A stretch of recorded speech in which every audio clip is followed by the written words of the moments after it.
everyone. I am extremely excited this afternoon to have the opportunity to be sitting chatting with Joseph. Welcome, Joseph. Please tell us about the members of your family. Members of my family. Well, I have twins, Mia and Stella, and I also now have a partner. So there's four of us. Wow, wow. And would you be comfortable telling us about the journey that you embarked upon to start your family? Yes, so I went through surrogacy, and I always wanted to be a dad, and I just didn't know how. So my life, like I was a jet setter. I was working all over the world, producing, traveling. And one night I was about to be 37, and I was sitting in my hotel room in Dubai with everything I wanted around me. And I just felt empty. I just felt that there was more to life than what I had. And that's kind of where I said, okay, now it's time. I didn't know how, I didn't know where, I didn't know when. But that's when I knew I wanted to be a dad and to make it happen. And then from there, I did a lot of research.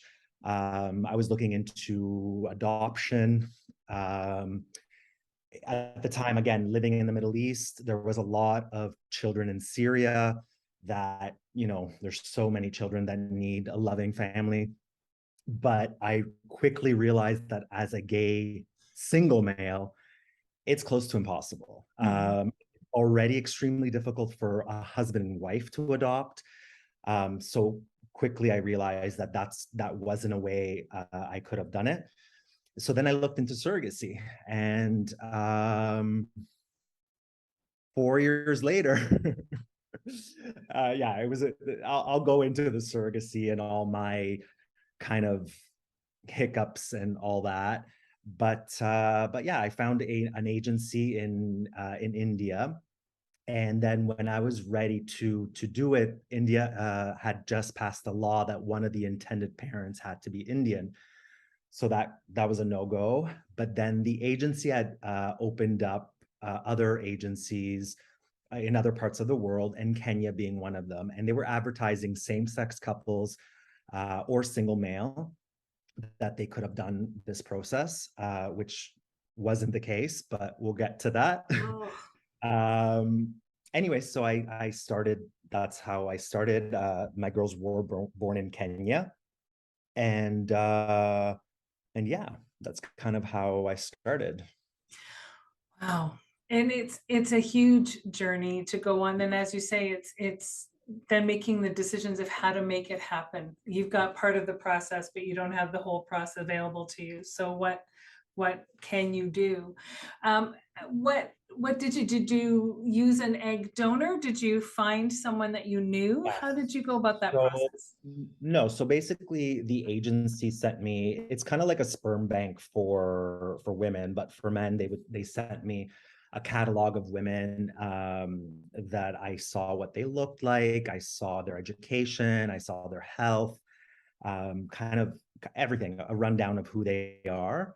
And I chose one of those eggs, one of those women, and for her eggs, I went through 5 embryo transfers. So Oh, the surrogacy journey is definitely a roller coaster. And anyway, I went through five, and so after the fourth unsuccessful embryo transfer, the agency said maybe it's time you choose a new egg.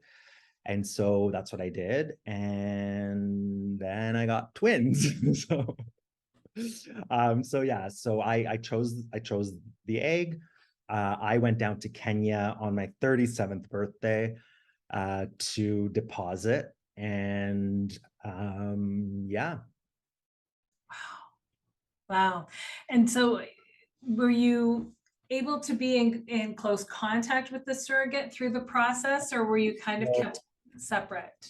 No, so that agency in particular, I don't know, because every agency is different, but that agency in particular didn't want you to be in contact with the surrogate. I had a friend doing her doctorate in Mombasa, so I had her go and meet the surrogate and get her number, and so I was in contact with her. I would send her voice recordings and music to play for the girls. And but generally, no, you're not in contact with your surrogate. And then I went down 2 weeks before the due date. And so yeah, so then I went down, and that was the first time I met her. And I have everything on YouTube. I recorded my whole journey, and Amazing. it was mostly one for me and also for the girls, because when they turn 18 and they say, "I hate you," I'll be like, "Listen, this is what I went through to have you." So no, but it was something to do like for me that I wanted, and also because I found that there's not much information out there, especially for a gay man, if they want to do this process. So it was kind of my way of like putting it out there. And in fact, I'm really happy I did, because I get a lot of contact, a lot of people contacting me that are thinking about it or are in a step, or and I found that, I mean, I don't know the answers. Every surrogacy agency is different. Every situation is different, but I find that people just want someone to talk to, someone that understands. Because I mean, I explained to you, it's a really long and painful journey. And I had stopped telling people, like after the third embryo transfer, like some people would be like, "Oh, well, third time's a charm," or like stupid comments that when you're not in it, I mean, they didn't mean anything wrong by it, but it's just not something so by the end of it, I just didn't tell anybody. And so just to be there for someone, whether it's just to like listen to them and have them understand that there are people out there that have gone through it. And yes, it is difficult, but you'll get through it.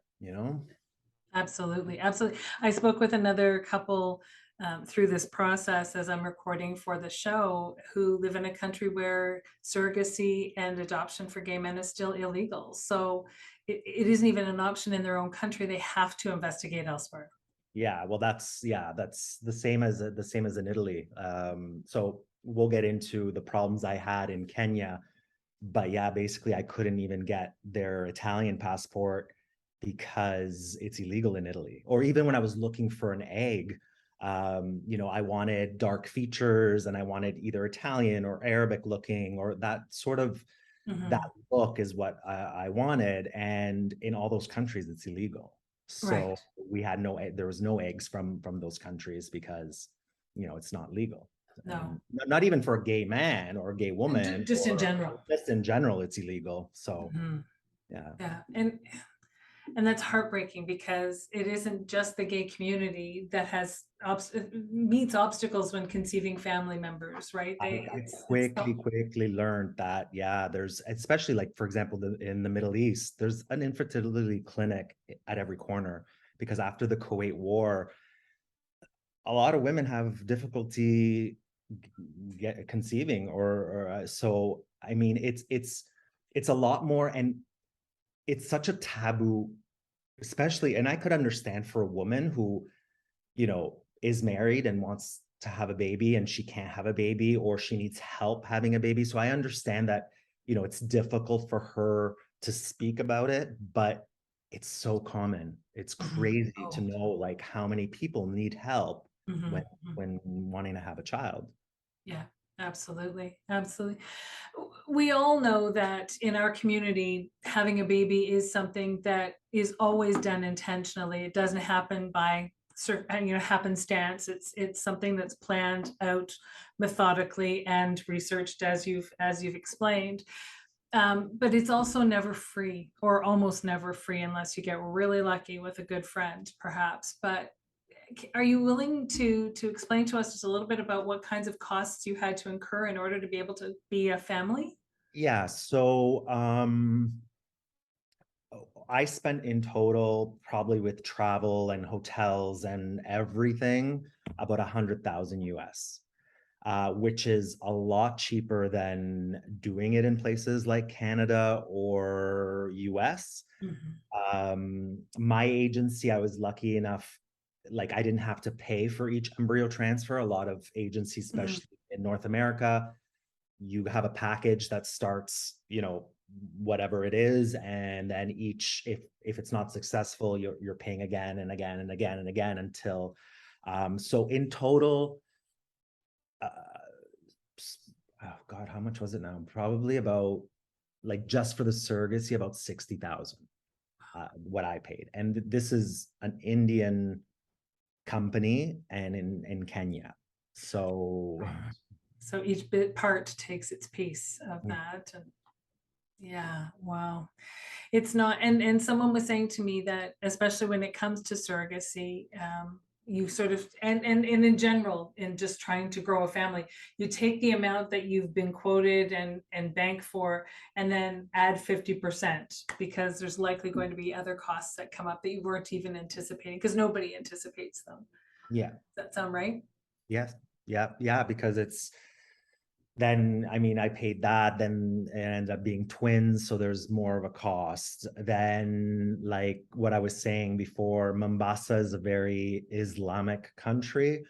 So 10 days before I went down, my mom came with me, but 10 days before I left, the agency called and said, you have to have a woman with you, not my mom, like an actual Right. woman that's like your wife, or else they won't give you the child.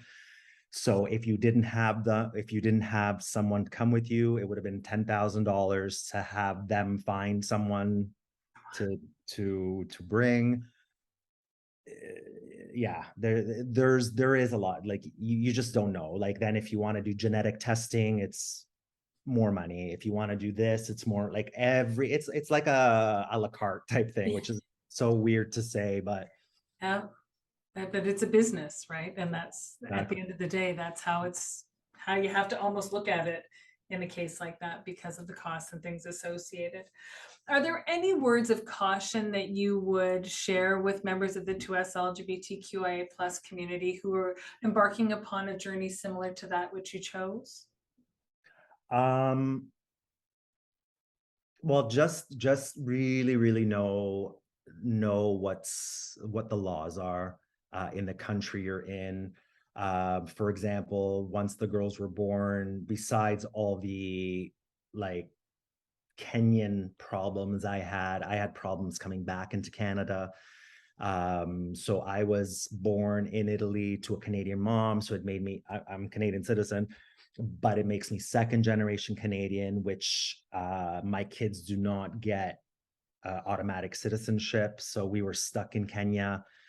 It just and I knew about this, and I even researched it and contacted the embassy before the girls were even embryos, and I was given wrong information at the time, so that's what happened to me. But really do your research and really know what it's like. If I wouldn't take anything back because I love my girls, and my girls wouldn't be Stella and Mia if it what didn't happen that way.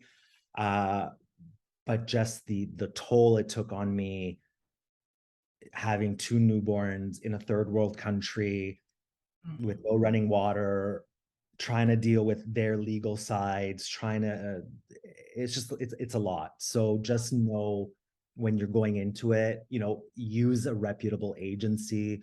There are people that do it alone, or that find a surrogate, or the legalities of things. Just make sure you have a lawyer with you, you read all the contracts, and just research. Right. Oh, for sure.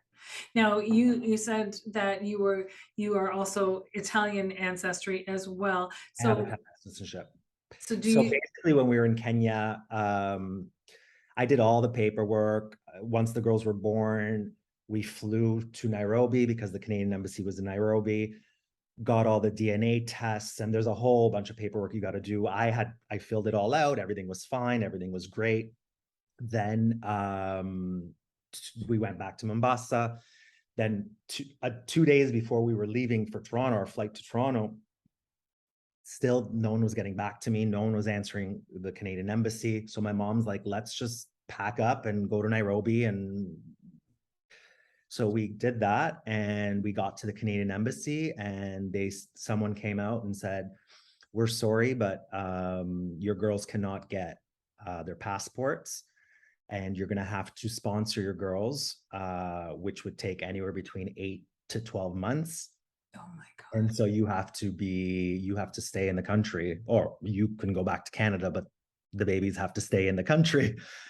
And so thank God I was on social media, and my followers are absolutely incredible. I have all the moms follow me, and they've been through, like, they were there with me from the beginning, and they just bombarded the embassy with emails and calls. And finally the embassy's like, just take a temporary travel document and go. I'm like, Please done. just go.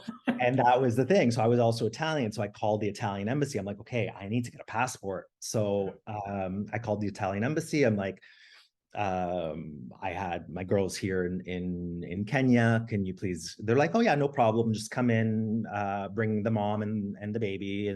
And I'm like, oh, there's no mom. And they didn't understand. And then they realized, and they're like, yeah, we can't help you. And so, yeah, I was just stuck in a country. And so that's what I mean. Like, it's just already, when you have a baby, it's a lot. It's a lot. When you have one baby, it's a lot. One You baby, it's a have lot. two Two, I had at the same two, time. and Yeah. so the last thing I needed to worry about, and I remember we in getting to Nairobi after we were 7 hours, and I mean, just people. Anyway, we were 7 hours with my mom there in the embassy, not had slept at all because we were on the flight that the night before. After they said, I got back to the hotel, my mom passed out, and Mia was sleeping, and I held Stella, she was crying, and I just like started crying, and I just felt already a failure as a parent because I wasn't even able to bring my girls back home. And so it's a lot. It's a lot. It's a lot. So be prepared for anybody wanting to, besides all the legal stuff that I'm sure not, I mean, a lot of people don't go through, but just be prepared. It changes your whole life, and no one could prepare you for it. No. And you always feel so condescending almost when you say no one, you just don't know until you know. But unfortunately, there's nothing else that happens in our life that is so all consuming as transitioning to being a parent. Yeah. And you only know it when you know it. Yeah. Oh my gosh. You've agreed to be part of this show, and you've agreed to let me ask you all kinds of questions about your journey to growing your family. So you must see some merit in there being a show like this. Oh, I think this is an amazing, amazing thing you're doing. There just there isn't this for us. And like I said, why I documented my journey was so other people I could help other people, and that's exactly what you're doing. I've agreed to it because I think it's absolutely incredible what you're doing, and I think, the word needs to go out, and we all need to help each other as much as we can. Yeah. Thank you. Had there been a show like this when you were in the process of thinking about starting your family? What kinds of things would you want to have seen included, or interviews would you want to have seen included? Well, for me, I wanted to hear from people that have went through it. I wanted to hear from other gay men that went through it, and other, like I said, I wanted someone to talk to. Like, all of a sudden you're sending 25,000 American across the world, and you're like, it's a chump change, Yeah. I work my ass off, and so Yeah. there's just so many, like, and each step there's questions you have, and the agencies can only tell you what they tell you, but like you said, it's a business. Yes. So at the end of the day, it's a numbers game for them, right? And how many people can we get? How much money can we make? And so it's, yeah, like, to have a platform like this where, I could have listened to other people talk, or listened to their experience, or that would be the type of the things I'd want to hear. Or even adoption, like the possibilities of adoption, like, here in Canada, it's not as difficult. Right. It is difficult to adopt, but I'm just saying it is possible for the LGBTQ Right. community to adopt, but how do we do it? How the steps, the A to Z on whatever your your goal is. Right. 100%. We've talked, I mean, we've talked about your amazing, beautiful girls, and I've seen them on social media, but, but we've talked about some struggles that you've had. Let's wrap this up by having you tell me, what is your absolute favorite part of being a parent? There's so many. My absolute favorite part is when they, like, for example, they just started JK this year, and I don't even want to think about it because I'm gonna cry again. But just like when I go pick them up, them being so excited and running to you and hugging you like you're their life, and just that love, that unconditional love that, again, you can't describe unless you go through it. It's just love, and you're seeing these little humans growing, and like the similarities and like the traits they have from like my mother, or the traits they have from my father or my brother, or it's so beautiful to see. It's Yeah, there's so many. I can't give you one. I can't. Fair enough. Fair enough. Um, I haven't done this with anybody else in our parent group, but of interviews. However, you do have quite a platform on social media, and you do have quite a story to share on YouTube. Would you tell everyone, how can they find you so that they can learn more about answers to some of their questions through some of your So journey? a lot of so I'm the Dad Diaries, and so on Instagram, the daddiaries.ca, or on YouTube, the Dad Diaries, or daddiaries.com, my website, and everything from A to Z is on my YouTube. Now my Instagram is, yes, I had the surrogacy, but now it's just being a dad and me complaining all the time, and just funny stuff. And Yes. but yeah, the Dad Diaries. It's you'll find me.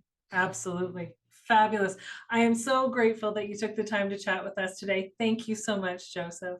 No, thank you for having me on, and it's amazing what you're doing. And next year we're live. None of this virtual 100%. stuff. We need to be live. I want to be 100%. in I'm person. excellent. Absolutely. Absolutely. We'll do it next year for sure.